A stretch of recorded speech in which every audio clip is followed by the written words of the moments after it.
Assalamualaikum warahmatullahi wabarakatuh. Waalaikumsalam warahmatullahi wabarakatuh. Alhamdulillahi rabbil alamin. Wa bihi nasta'inu ala umuri dunya waddin. Salatu wassalamu ala asrafil anbiya'i wal mursalin wa ala alihi wa ashabihi ajma'in. Wa qala Rasulullah sallallahu alaihi wasallam, kam min sha'imin laisa lahu min siyamihi illa al-ju' wal 'atas. Wa qala aidan, as-salatu 'imaduddin, faman aqamaha faqad aqamad-din, faman tarakaha faqad hadamad-din. Amma ba'd. Puji syukur atas segala nikmat Allah yang telah diberikan kepada kita semua, sehingga pada malam hari ini, hampir setengah perjalanan dari Ramadan, kita masih menjadi orang-orang yang terpilih, memiliki kesempatan untuk terus mengikuti ibadah bulan suci Ramadan. Alhamdulillah. Di tengah ketika kita saksikan berapa dari saudara kita, sahabat kita, orang yang kita kenali sebelum Ramadan Allah sudah panggil. Dan saat ini coba kita renungkan lagi, adakah sahabat karib kita, saudara kita yang saat ini mereka mungkin sedih, pilu, merana, ingin bisa mengikuti sholat tarawih, ibadah Ramadan, tapi sekarang sedang terbaring di rumah sakit. Maka hal ini tentunya menjadi kesyukuran bagi kita, biqaulin alhamdulillah. Selalu berdoa kepada Allah, semoga nanti sampai akhir Ramadan dan lulus dari Ramadan sesuai dengan cita-cita kita, la'allakum tattaqun. Amin. Amin Allahumma amin. Salawat serta salam kita sanjungkan kepada junjungan besar Nabi kita, Rasulullah sallallahu alaihi wasallam, Nabi Muhammad sallallahu alaihi wasallam. Beliau adalah seorang pemimpin yang luar biasa, amanah, fatonah, seorang pemimpin manusia sempurna, paling lembut tutur katanya. Dikala ia marah pun, seluruh kalimat yang keluar dari lisannya adalah kalimat kesabaran dan keindahan.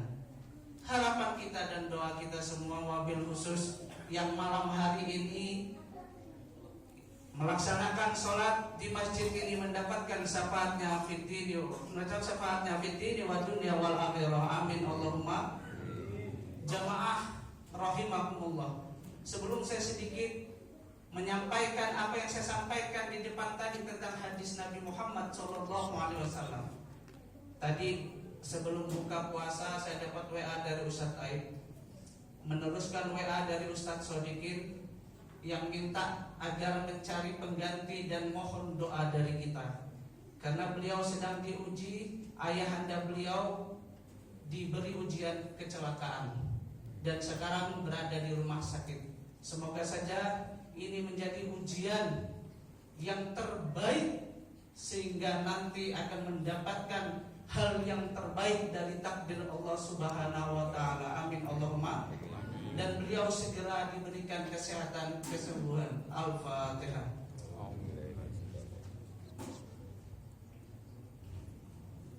Iya,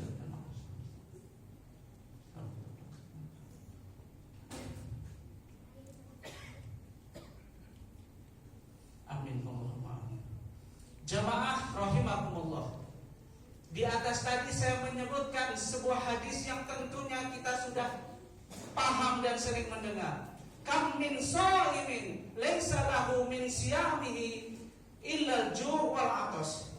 Nabi Muhammad mengatakan, berapa banyak dari orang yang berpuasa tidak dapat kemuliaan puasa, mereka tidak dapat pahala dari puasa, mereka tidak dapat ganjaran dari puasa kecuali rasa haus dan lapar. Dari pagi puasa sampai sore. Tapi saya puasa dari sahur, setelah imsak, sholat subuh sampai buka, sampai 30 hari. Tetapi ada 2 hal saja akan saya sampaikan. Apa yang menjadi ganjalan dan halangan-halangan kita mendapatkan pahala-pahala puasa? Yang pertama, ada orang yang puasa bukan hanya sehari, 2 hari, 15 hari, tapi dia melaksanakan puasanya full dari pertama sampai akhir nanti. 30 hari dia lakukan, tetapi nggak dapat apa-apa. Siapa mereka? Orang-orang yang meninggalkan sholat. Puasa, iya. Nggak minum, betul. Nggak makan, iya. Baca Al-Quran, iya. Tetapi ketika sudah meninggalkan sholat, maka dia tidak akan dapat apa-apa kecuali dia dapat dari puasa itu haus dan lapar. Karena mengapa? As-sholatu miftahul jannah. Sholat itu adalah kunci surga. Kunci bisa dikatakan password, ataupun kalau kita punya rekening itu adalah nomor PIN kita. Seandainya kita puasa 30 hari full, kelak di akhirat kita datang bangga menghadap kepada Allah, di padang mahsyar kita menghadap kepada Allah, kita sampaikan, ya Allah, aku fulan datang dengan pahala puasaku. Lalu Allah tanya, apa passwordnya? Kita tidak bisa menyebutkan passwordnya, maka puasa kita tidak akan tercatat dan gak dapat apa-apa. Disebutkan di dalam hadis bahwasanya nanti di akhirat yang akan ditanya oleh Allah kepada seorang hamba, awwalu ma yuhassabu 'indal 'abdi yaumal qiyamah as-shalah. Ketika kita datang nanti di padang mahsyar, kita berbaris ditanya kepada Allah, yang pertama itu ditanya adalah sholatnya. Maka ini password, Pak. Kalau kita meninggalkan sholat tapi kita puasa, kita baik, kita sedekah, kita lain sebagainya, tapi kita tidak sholat 5 waktu, maaf, sabar dulu, nanti dulu. Sama ketika kita punya tabungan atas nama kita, uangnya 10 juta, nomor ATM punya. Ketika kita mau masuk mengambil uang tapi PIN-nya lupa, ini akan gak bisa kita ngambil uangnya. Kita punya mobil tuh, kita jalan-jalan naik mobil, lupa bawa kuncinya, mobil gak jalan. Naik motor gak ada kuncinya, motor gak jalan. Maka sholat ini adalah kunci bagi kita semua. Kalau sholat beres, 5 waktu beres, disempurnakan dengan sunnah-sunnahnya. Kalau kadang-kadang kita sholat tidak khusyuk, kita lupa, ada yang tidak sempurna di dalam 5 waktu kita, disempurnakan oleh sholat-sholat sunnah kita, maka pertama passwordnya kita sebutkan, insya Allah pahala puasa kita tidak sia-sia, diterima itu 30 hari. Yang kedua apa? Yang kedua adalah siapa orang yang akhirnya tidak dapat apa-apa dari ibadah puasa adalah orang yang tidak bisa meninggalkan maksiat. Dia puasa 30 hari itu full, tapi maksiat juga jalan. Tidak makan, maksiat jalan. Tidak minum, maksiat jalan. Dari pagi sampai buka dia puasa, tapi tidak bisa meninggalkan maksiat. Oh, nanti dulu. Kita tidak akan mendapatkan pahala kebaikan dari puasa. Imam Ghazali mengatakan, kalaulah puasa itu seperti buah, kita puasa misalnya masih riba, ngerasani, maka ibarat buah apel itu dipotong, seret. Kita puasa masih bohong, potong lagi. Baik bohong terstruktur ataupun Bohong tidak sengaja karena terbiasa bohong. Ada Pak, terstruktur, ada. Di situ ada niat. Di situ sudah memikirkan akan bohong, kemudian melaksanakan bohong. Ada bohong yang tidak struktur, ada. Kalau orang Jawa karena biasa lambene lemes, ngomong dal-dal, dia bisa membuat semuanya tertawa bahagia, tetapi dia gunakan dengan kata-kata bohong. Ada puasa, tetapi dia masih mau nyolong, potong lagi buahnya. Masih mau nyakiti saudara muslimnya, potong lagi. Masih mau menipu, potong lagi buah itu. Masih mau korupsi, potong lagi. Lah kalau buah dipotong, potong dengan maksiat tadi, tinggallah tengah-tengah itu bijinya, tengah apelnya, maka apa yang bisa dimakan? Hilang semua karena kemaksiatan kita.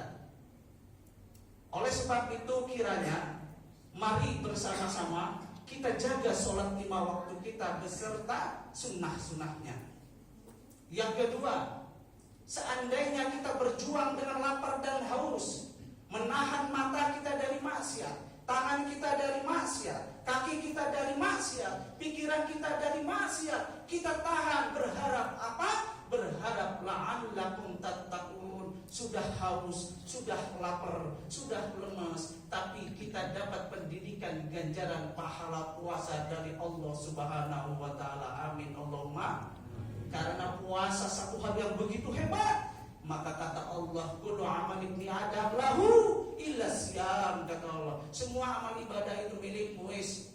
Salatmu wis aku delok salatmu. Salat udah salat wajib berjamaah 27 rakaat, 27 derajat dikasih. Umroh orang semua tahu, haji semua tahu, sedekah semua tahu ganjarannya. Tapi puasa hanya urusan hambaku dan aku, kata Allah. Wa ana ajzi bihi, dan aku yang akan menilainya sendiri. Semoga saja kita menjadi orang-orang yang nantinya bertakwa. Kita menjadi impian kita, la'allakum tattaqun. Ramadan ini memberi pelajaran yang sempurna bagi kita, hingga nanti selepas Ramadan kita menjadi hamba-hamba yang soleh dan soleha, taat beribadah kepada Allah Subhanahu wa taala. Wabillahi taufiq wal hidayah wa ridha wal inayah. Assalamu alaikum warahmatullahi wabarakatuh.